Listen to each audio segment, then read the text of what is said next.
Hey everybody, Troy here. Sitting next to me is Luke with Zero Motorcycles. We're here to talk about battery tech, and not just for motorcycles, cars, alternative fuel vehicles in general, and just where the future lies. But let's start with the present.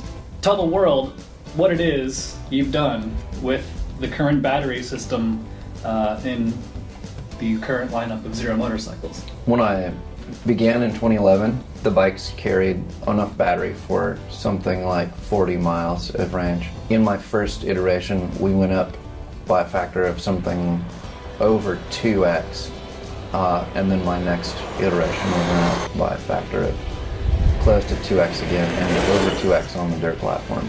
If you look at our battery design, it's the highest percentage cells. There's the least amount of dead space and weight to support this given amount of cells. And we were able to do this by achieving a novel packaging method combined with this incredible potting technique now that gives them extreme robustness and weatherproof functions. One of our tests was actually sinking a battery to the bottom of the ocean overnight to see how it does, and it did fine. I look at a gas engine now as a bit of a Rube Goldberg comic.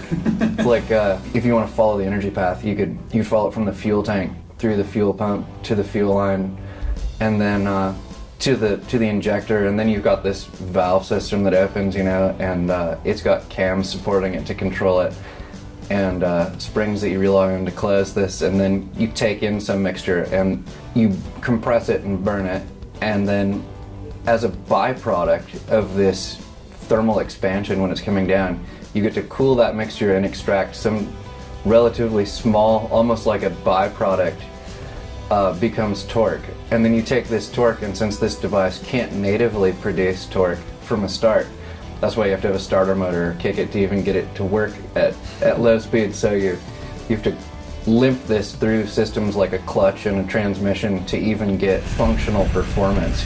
With an electric motorcycle, all of that is unnecessary. With electricity, it's harder to store the energy, you could say, than gasoline, where it's so energy dense.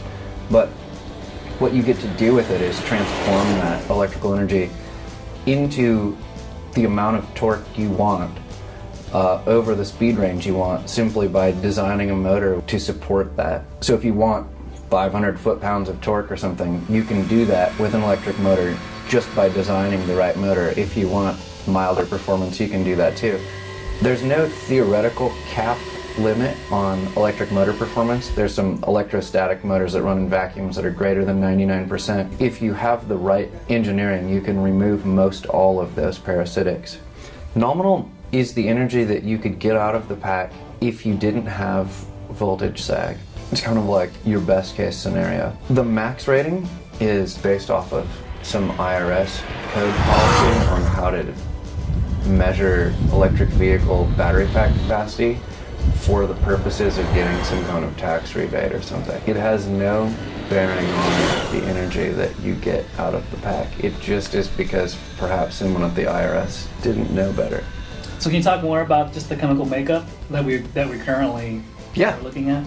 At this moment, our generation uses this NMC cathode material. It's the same cathode material, same style, I should say.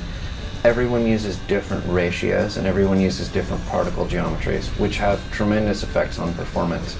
Say, what's some experimental technologies that are on your radar screen that may or may not be what they call the future of electric technology or battery technology? Solid state electrolytes hold a lot of promise, both with removing potential safety concerns around liquid electrolyte lithium-ion batteries, as well as potential for improved energy densities through not needing to make a system that contains a liquid, so you can reduce packaging overheads. There's metallic magnesium-based batteries, because unlike metallic lithium forms, magnesium doesn't tend to form dendrites, which is excellent. There's also sulfur-based anode materials as well as silicon-based anode materials. The limit is something like greater than 10x over where we are today with batteries. Someday there will be 1,000-mile charge electric motorcycles, and that'll be a normal thing. and it may only be a few years from now.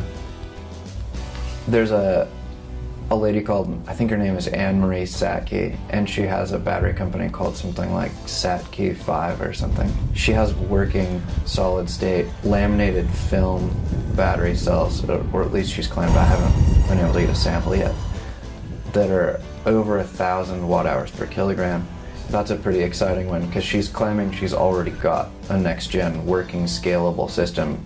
She's looking for money to get the ability to scale it up right now. It would mean our 5-brick bike could get 1,000 miles range on a charge, or a dirt bike with the smallest battery in it could go something like 200 miles on a charge or something. So that would effectively eliminate any advantage gas vehicles had. The acceleration, power, top speed, and all of those things, there's no way internal combustion can compete. When you have to reject so much heat, but you still have the same materials like aluminum pistons and things, you come across these thermodynamic limits. You won't beat those. Electric motors will destroy the relevancy of gas vehicles in racing or high performance or anything. The only time you'll see them used is at historic races or something. People that are interested in doing what's now performance irrelevant, but has nostalgia for them or something. If you look at missions bike, that's a low budget effort done by some folks in San Francisco, making their own electric project bike, basically, with mostly 5-year-old technology that's used in that vehicle. If they were to choose to make a modern vehicle on a similar budget to what's used in motor GP teams, there would be nothing internal combustion could do to become competitive again.